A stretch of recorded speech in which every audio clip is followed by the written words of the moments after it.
Welcome, and thank you for joining the Live in Divine Harmony podcast. I'm Karmen, your Divine Synergist of Heart's Joy. I'm an awakened person of purpose. I have a passion for life. I'm a speaker, author, podcast host, and a numerologist. Thank you so much for tuning in. Be sure to like, subscribe, share, and hit that bell for notifications so you never miss another episode. Let's dive in.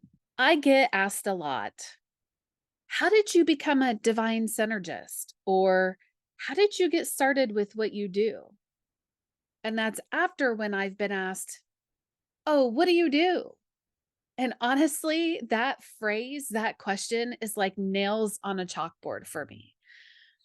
There's something about it. It's like we as a society have reduced ourselves to what we do instead of who we are. What are our passions? What lights us up? What is truly your purpose here on earth? So it's always difficult for me to condense it into a short answer. I've done that. And if you've been following me for a while, we've had conversations before, I have shared bits and pieces of my story, of my previous experiences. And I decided that it's time to share my story in its entirety, unfiltered. Now, I'm going to do what I can to share this. And the intention is to help you understand how I got to where I am right now in this particular moment. Because your purpose is going to continue to grow and get bigger and bigger as you step along and grow in your spiritual life. So, buckle up. Let's do it. So, growing up, my father was in education, high school education to be specific. He was a teacher for a few years, and then he was a assistant principal for about a year. He was most known for a principal for 14 years. And I'll be honest, I never really counted the years that he was a superintendent. And it was all at a really small high school, K through 12 under one roof. So we're in a small town growing up. And frankly, because of his career, my family always ended up in the limelight. I was a very pessimistic kid. I hated life. I really didn't want to be alive. A lot of it was because I was constantly being picked on. I was constantly being used as that example of what I should be. And I have many, many stories that I can share about growing up. Just know that I understand now the reason why I got to have all those experiences, and being in the limelight at a young age didn't offer a lot of advantages. There are a lot of disadvantages to it. Don't get me wrong, I had a great childhood, and it's also why I relied so heavily on church. Now, we grew up in the Disciples of Christ church. The church was a very formal church, and it was one of those, you always dressed up, you always wore your Sunday's best, went to Sunday school, went to church. It was an expectation every Sunday. And I think that's why I feel like Sundays are the start of my week. I've always felt that way, not the end of a weekend. And I didn't have a lot of friends in high school. My friends were really at church. I mean, they became a second family for me because I wasn't well liked in high school. I was kind of that out of pocket kid that was bullied and made fun of. And I really, frankly, felt like I never fit in. And when you're growing up, people ask you, so what do you want to do when you grow up? What do you want to be when you grow up? And anytime anybody would ask me that, I wanted to be a dancer. And specifically, for those of you who remember the TV show In Living Color, well, I always wanted to be a fly girl. I wanted to be one of those dancers. I love music. I love to dance to music. I love to be able to that freedom to move my body. It's how I could easily express myself. And I even taught myself dances in high school. Um, the Miss You Much dance video by Janet Jackson really was what I was most noted for. And I was quickly told growing up that I wouldn't be able to make a living being a dancer and that I was expected to go to college and get a college degree. And that is how you got a good paying job. So off to college I go. Um, I went to Purdue University and I did graduate. And I actually graduated early. I got out a semester early. I learned how to play the game and double up classes. I loved college. I could be myself. I Nobody knew me, unlike in that small town, and I felt like all eyes were no longer on me. And I always felt like no matter where I went, I loved meeting new people. I still love meeting new people from all different walks of life and learning about them, their culture, and just how they became who they are now. And then after college, I decided to move to quote unquote the big city for a career. And I also found a church, which was the Disciples of Christ Church, where I became heavily involved. And I've always been involved in church in some aspect, whether it's helping with the youth or there was some sort of ministry that either I would dive into or that I would create. And it could have also been from the marketing side as well. Now, in my 20s, I never drank until I was 21. And after that, man, I am not quite sure how I graduated college. And I drank a lot and I danced a lot. And that's all I ever really wanted to do was just dance. And after college, um, actually, after I moved to the big city, I got married around the age of 27 or so. And when you look back at things and people ask me, why did you get married? Well, I honestly got married for all the wrong reasons. Societal pressures.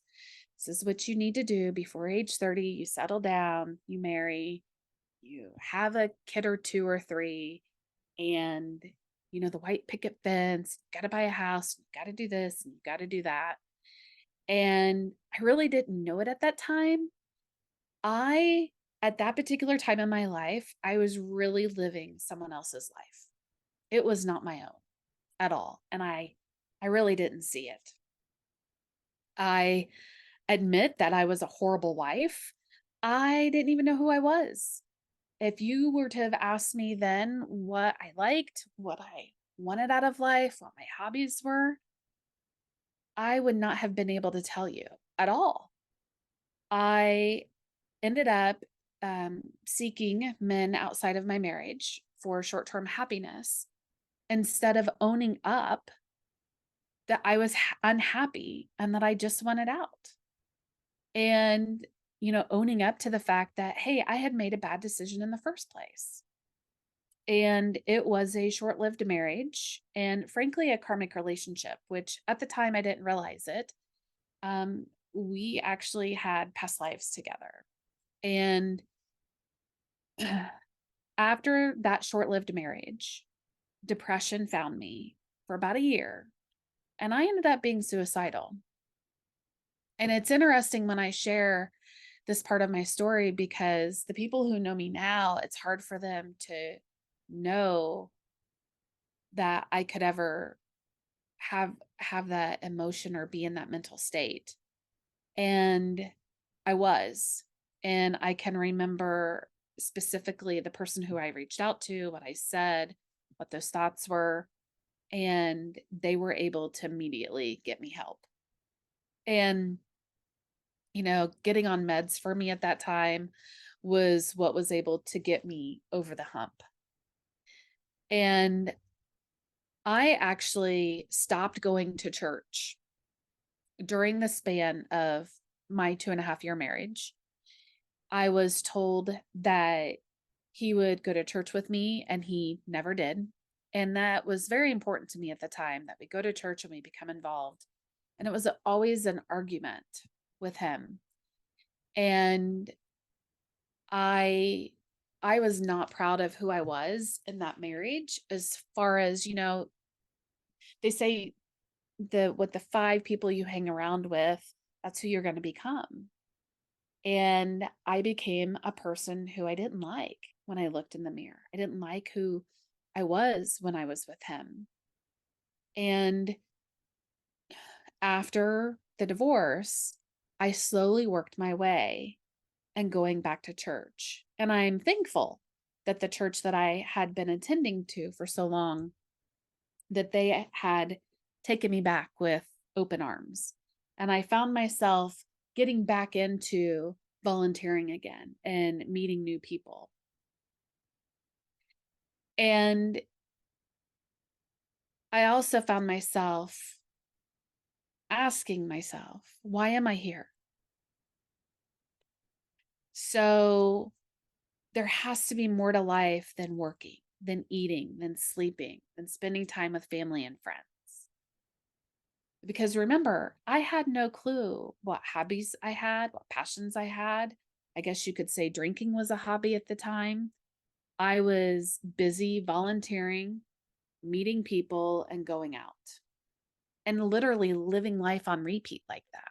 I can remember going out to the bars, getting home at, 2, 3 o'clock in the morning, getting up early on a Sunday and going to church.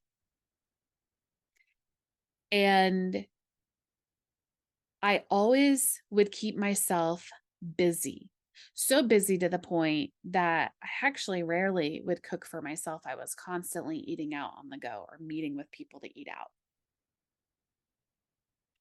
I floundered in my early 30s, partying more while trying to keep up appearances at church, at work, with family, making it look like I had everything together, which I didn't.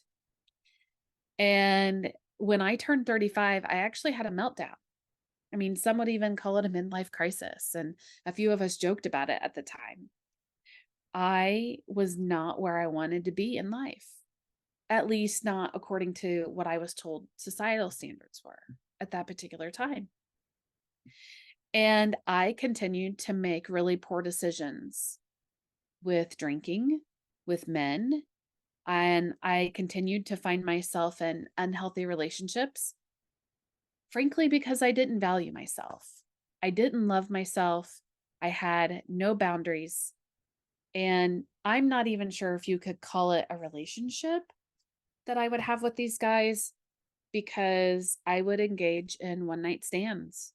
And in some cases, not even remembering who I was with, how I got there, because I had so much to drink. Drinking was my way to numb myself. Now, I didn't know that at the time. I understand that now. And at that particular point in my life, I felt unfulfilled, extremely unhappy, and lost. Literally, if you looked up the phrase dazed and confused in the dictionary, you would have seen my face next to it.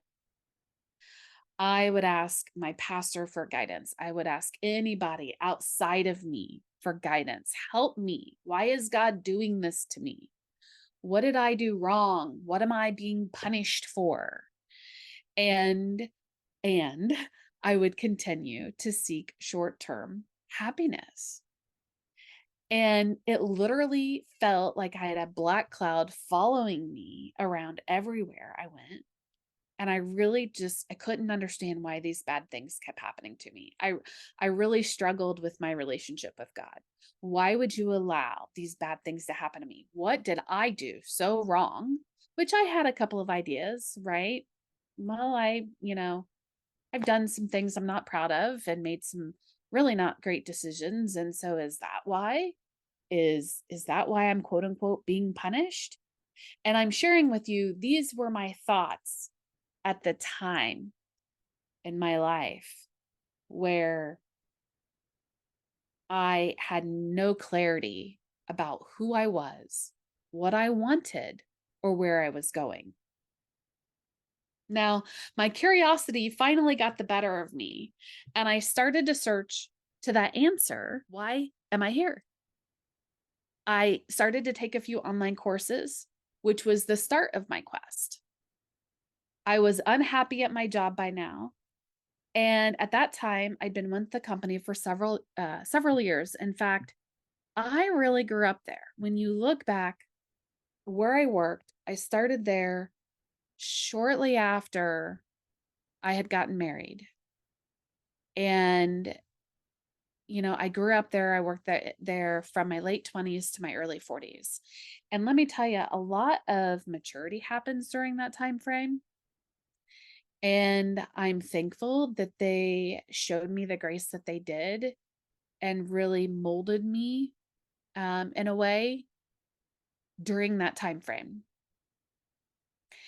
In 2011, after a devastating heartbreak, I knew I didn't like where my life was going, and I entered into counseling. It was time for me to finally heal. And it's so funny because I really had no clue what I was going into counseling for. And I remember her asking me, okay, so why are you here? And I'm like, my life is not working out for me. I shared everything that was going on. And literally a few weeks into counseling, I started to see myself clearly and why people around me were attracted to me, why they copied me.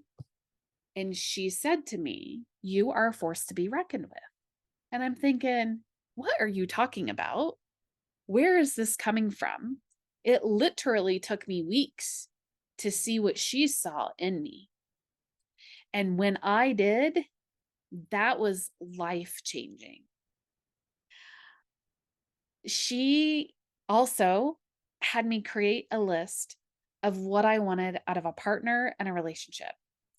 And when I think back, I laugh because I argued with her. I argued with her a lot. I love her so much.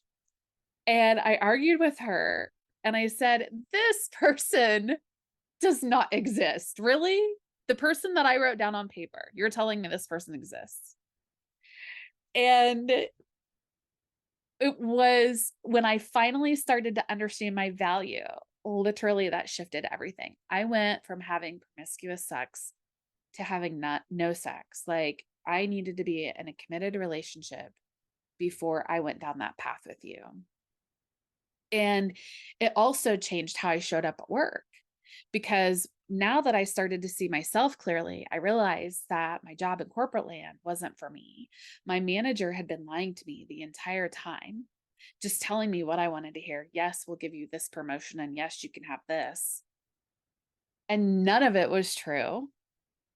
And let me tell you, that alone, that allowed me to then shift gears of, okay, now what does this next piece look like for me?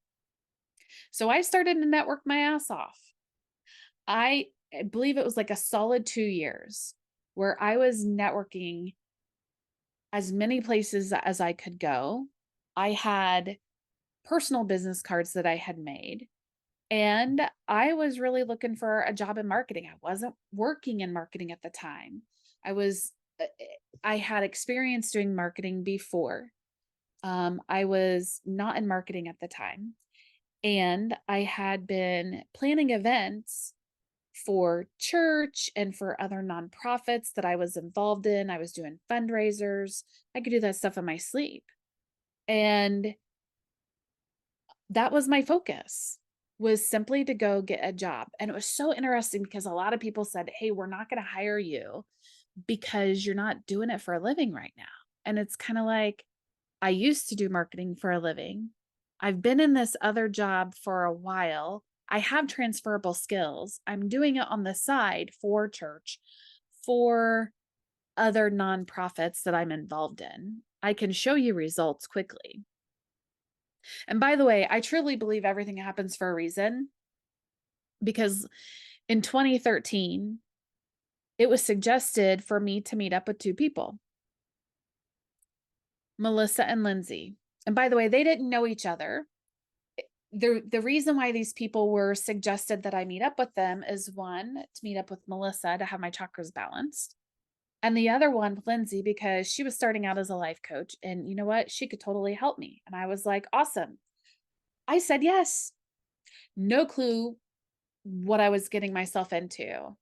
And I was open to going down this route, that the curiosity of, what does this look like? I mean, I had scheduled my balancing with Melissa. I knew enough about chakras to be dangerous. And let me tell you, that first chakra balancing with her has forever changed my life. I learned a lot. And the one main message that helped shift things for me at that particular time is I learned I wasn't tapping into my creative side. And I remembered I had always wanted to dance. I literally was in what I call a fancy factory. I was expected to wear a suit with hose, with heels to work, sit behind a desk. And my clients were all internals, my coworkers, internal, and in like 3 other departments that I worked with. I never talked to clients, what I consider to be clients externally. And it was literally the same routine every single day, which is why I called it a fancy factory. There wasn't any room for creativity. And I am a creative. I love to create. And so that helped me realize that I had forgotten to have fun and enjoy life, and that it was time to get back into dancing. And when I met with Lindsay at that time, she was starting out as a life coach, which now she is a phenomenal speaker, by the way. And I really had no clue how she could help me find a job. And I thought, why not? I've tried everything else. I got nothing to lose. And I started to work with Lindsay weekly via phone. And I soon understood, for the past few years, I was living in the victim mindset, which is literally the lowest level of energy that you could have. And at the end of our time working together, I realized that I'm an event planner, and I always had been an event planner. I had just never stepped into the role, and I never asked for payment for my gifts. I was just simply giving it away. Oh, sure, I can help you do that. You don't need to pay me. And let me tell you, that was a game changer. And shortly after this, I launched my own business called Spark and Celebrate Events Growing Communities. So I started an event planning company that was focused on socials, social events, nonprofit events, fundraisers, and galas, because that's what I had been doing this entire time. And it's what I love to do. I also continued to work my corporate land job because, a girl's got to pay her bills. We're single and we get to pay our bills. And that was a choice, by the way. That's a whole nother conversation for another day. And I was still looking for other jobs as well. My spiritual awakening started around the same time in 2013. I started meditating. I was practicing yoga on the regular. And I remember my first yoga class, and it was packed. I went by myself. I had no clue what to expect. I don't really remember why I chose that class. And I loved my teacher. In fact, when she left and moved out of Indianapolis, I still have yet to find another yoga teacher who I resonate with, and especially with the practice that she taught me. And it's just so interesting, the people that come into your life when you need them. And she is one that I will never forget. And these all kind of go together, right? Practicing yoga, you're meditating, you're learning about chakras, what is energy. And at that particular time, again, I wasn't aware of it, but I had stepped into the New Age movement. And I did a podcast maybe a year or so ago about the difference between religion, spirituality, and New Age. I highly invite you to go listen to that podcast. And once again, I have found a new community of people, new pocket of people. And in 2014, I attended a conference that literally changed my life. It changed my relationship with God. I started to understand who or what God is. And how I found the conference was, honestly, I saw Alanis Morissette was speaking there, and it was out in Arizona. And then I saw all these other people who were going to be there: Deepak Chopra, Marianne Williamson, a lot of other people I didn't know. And I said to Melissa, who, we're still working together, and she's balancing my chakras and she's helping me understand these moon cycles and astrology and energy stones. And she said, if you feel like you need to go, go. And so I did. I flew out, and I went to that conference. And I had so many pivotal moments in class where I started to see things come together, things that I had learned in the church, things that I had learned with Lindsay, things that I had learned with Melissa, and how it literally is everybody saying the same thing, using different words and methods to get there. And I knew when I came back to Indianapolis that I wanted to create something similar and I could launch it in Indy. Hello, I am an event planner. And during this time, at some point I left the church. I don't remember the year. I just remember it was about this time I ended up leaving the church. There was a series of events that happened, and I knew it was time for me to leave. I was hurt. I was angry. And let me tell you, church hurt is real, especially when you think that you are in the safest place ever. And all of the sudden, people who you thought were your friends, you feel like they're not anymore. They're gone. And I took like a year or so off from church. I would church shop. There's a difference between church shopping and church hopping, by the way. And I went to several churches, and I eventually went to another one with my cousin and her family. And I think I was there for maybe 2+ years. And again, had a disagreement, and it was time for me to go. And, I realized I had given up a lot of my time and talent for it all to be ripped away. And I'm purposefully saying how I'm saying it because that's how I felt at the time. And I didn't understand what taking responsibility was until many years later, which I'm going to share more on that soon. So late 2013, early 2014, it's about the same time frame, I finally found my creative outlet. And I got involved performing burlesque. Finally, I could dance and play again. I could act. I was in character on stage. And that character on stage is frankly an extension of who I am. And this truly gave me the boost of confidence that I needed. It also gave me opportunities to learn how to have a stage presence, meet a variety of people from all walks of life. And at some point, I learned how to speak on stage with a microphone as an MC. I would co-MC some of the smaller shows. I knew that this would somehow help me with that event that I was planning. Remember that event that I said I could come back to Indianapolis and launch? And by the way, if where I worked at the time in corporate land, if they knew that I was performing burlesque, I would have been fired. And For about 3 years, as I was performing burlesque, I wore different masks, so to speak. So, depending on who I was with, my family was one mask, work was one mask, and my burlesque persona. I mean, yes, it's an extension of me as Karma Delight.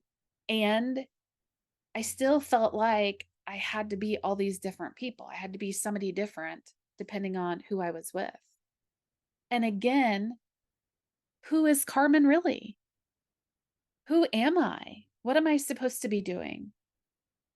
And there was this sensual, sexual side to myself that I really didn't know how to embrace at the time.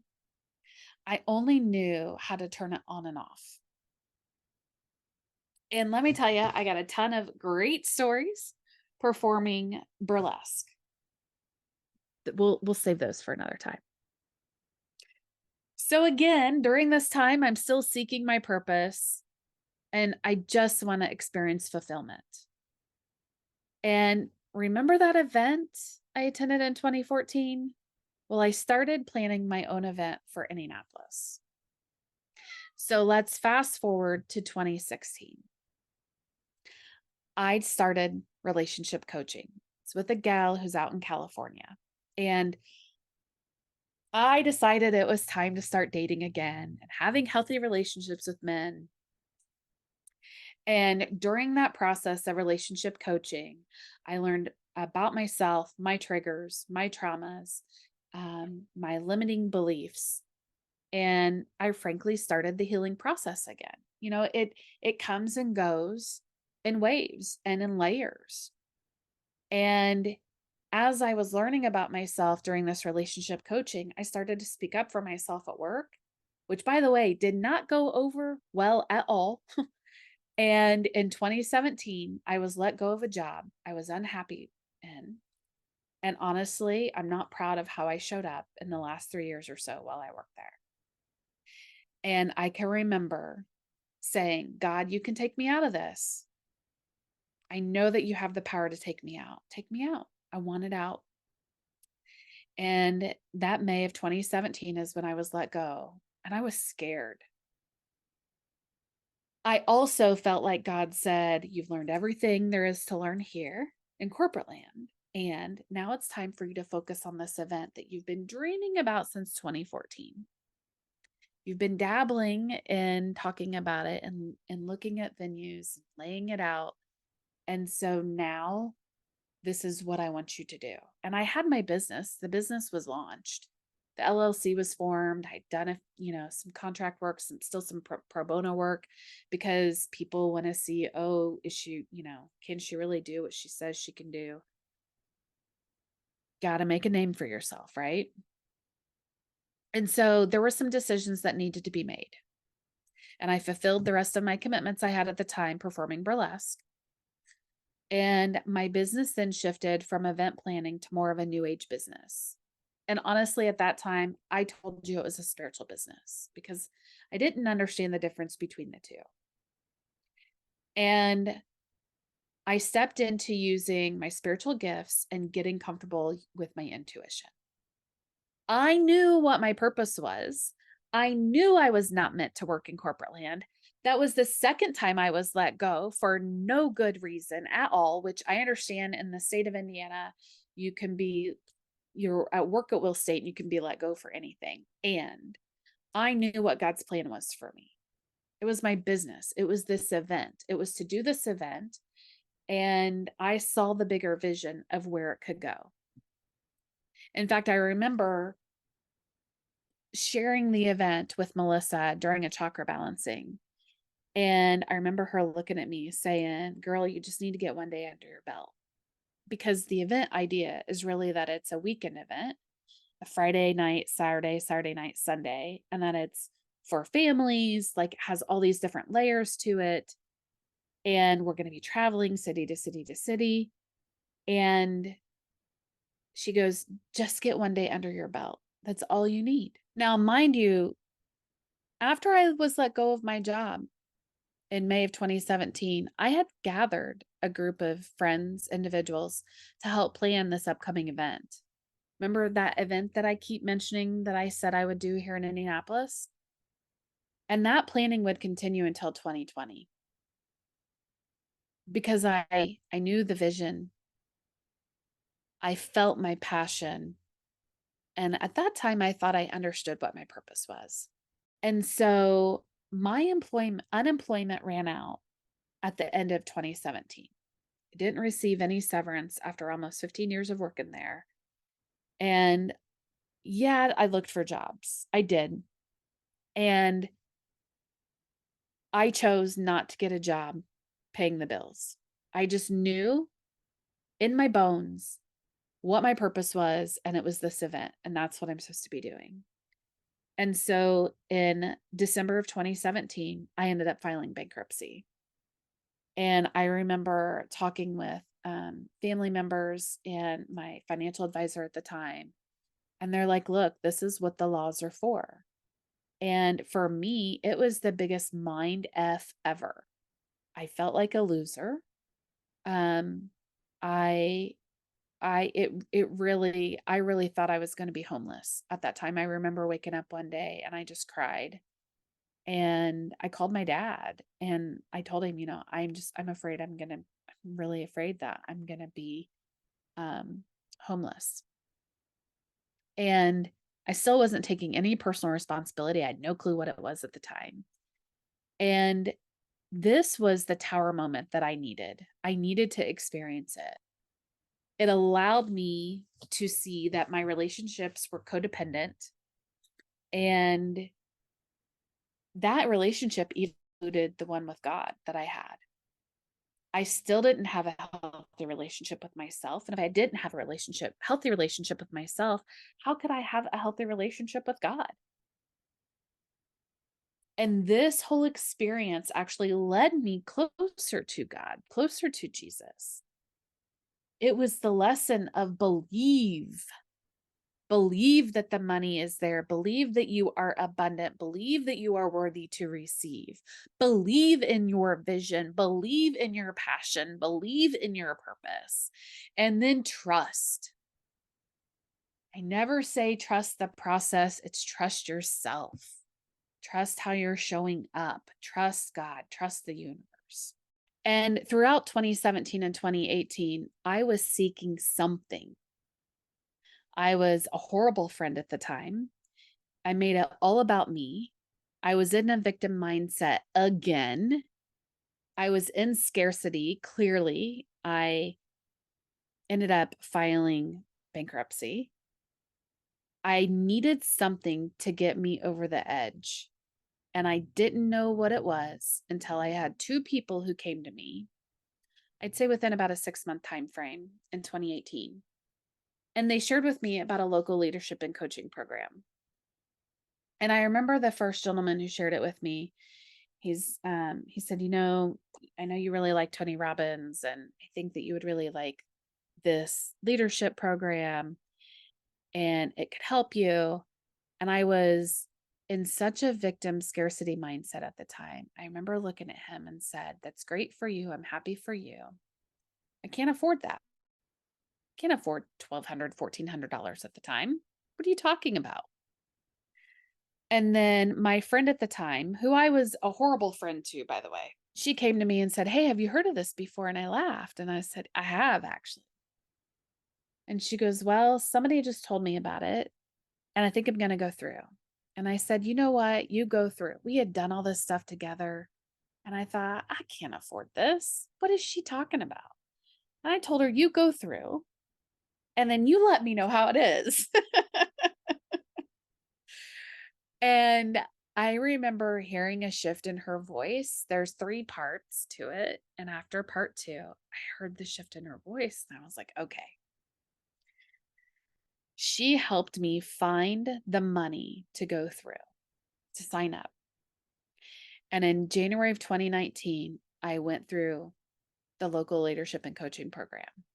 And this was the pivotal moment for me. It was in the first 2 days of class, I understood why my life wasn't working, why I was still single, why I was broke, why I wasn't successful, and the list continues. And it's so funny how when you go through the program, when I look back of how I started, I call it shit Karmen versus now. And it's fun because the people who met you, it's almost like before and after, right? And anyway, while I was in this program, I was in the third part of the program, the bulk of the meat of the program, right? And I landed my first speaking gig. I launched my daily journal, and the business completely shifted into what it is today, which is Heart's Joy. Because Heart's Joy is how you feel when you experience your awakening. And after I graduated the program, I went back and learned how to coach. And now I go back at least twice a year and I'm in contribution coaching. And I also stepped into another layer of my spiritual gifts. Because when you're back in that space,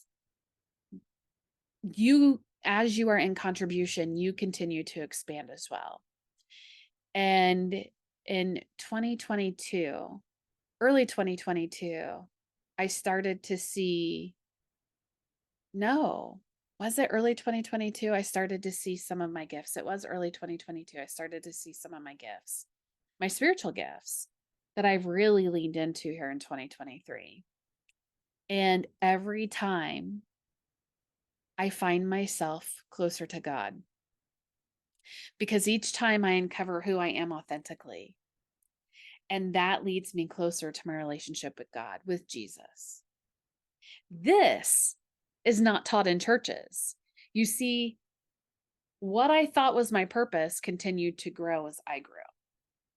This, though, this whole relationship with God, this is not taught in churches. Now, in 2020, I had the wake up call of really what is happening from a spiritual perspective, what is happening in society, in government, etc. And this gave me the momentum to shift my event into what it will soon be launched as Experience Your Awakening. I no longer drink alcohol. I stopped. I laid off 2011, I believe, based on an experience with some family members. And I gave it up, I think, I don't know, earlier this year, I feel like, late last year. And I'm working on going all plant-based diet right now. And I fought for myself. I fought for what I deserve. I fought to heal. I fought for my passions. I fought for what I know to be true. And I now take a stand for myself. I now take a stand for others to have something be different in their lives. I now take a stand for others to have a relationship with God. I now take a stand for others to understand who Jesus is and how to connect with Jesus, how to have that communication with him, how to co-create with God, with the universe, with Jesus. That's where I am right now. And it's through a series of life experiences that's led me to where I am today. It's through heartache. It's through following my passions. It's getting curious and asking those questions. Why am I here? What's next? What are the possibilities? And getting excited about the unknown, which I'll be honest with you, from time to time, it scares the hell out of me. And along the way, you're going to experience healing. That's why I'm constantly calling this a spiritual healing journey. We are spiritual beings who chose to come here for a reason.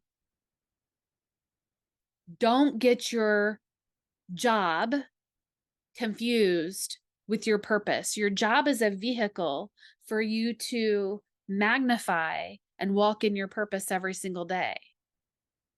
Don't get the two confused. So I relish when people ask me, what is a divine synergist? What exactly do you do? How can you help me? Why is community so important to you, Karmen? I bring to the table a unique perspective. And if you get triggered during the sharing of that unique perspective, there's something that you get to shift and heal.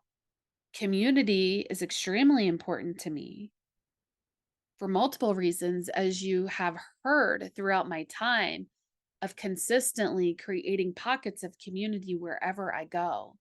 We are never alone, ever. And we get to do this together, including with God, with the universe, with Jesus. That's what it's all about. Remember who you are, remember whose you are, and remember that you were born on purpose and for a purpose. And that purpose is going to get louder and louder, and it's going to change and shift and morph. God isn't going to show you everything at one time. If you were to have told me this many years ago that I would be doing what I'm doing now, and that I'm getting ready to shift into speaking on stages, into a larger stage of my own event, I would have laughed at you. Of being able to self-publish my own book, of even having my own podcast, we're asked to take the next step in front of us. That's all that I was sharing with you, is this is the next steps that I was asked to take. Everything that you experience is what gets you to where you are today, including your purpose. Your purpose is typically something that you didn't experience as a child, or you did experience like myself and you didn't ever want to experience it again. I don't want anybody to ever have to experience shame or bullying how I did growing up in high school. There's no freedom in that. There's no fulfillment in that. And part of your purpose, speaking of fulfillment, is to experience fulfillment every day, to experience joy every single day. Stop getting so caught up in the to-do list and I have to do this. Enjoy your dessert first. Go have fun first. Whatever that's going to look like for you. Continue to listen to your intuition, even though when you don't understand why. That will never, ever steer you wrong. Thank you, if you've made it this far, for listening. As I give you the long answer of how did you become a divine synergist? How did you get started with what you do? And you know what? It's going to continue to morph and change and shift as I am being asked to grow and expand fully into who I am. If you are not in the online community yet, I invite you now to join us in there.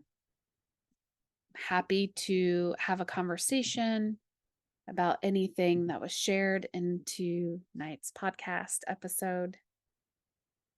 And as always, thank you for showing up.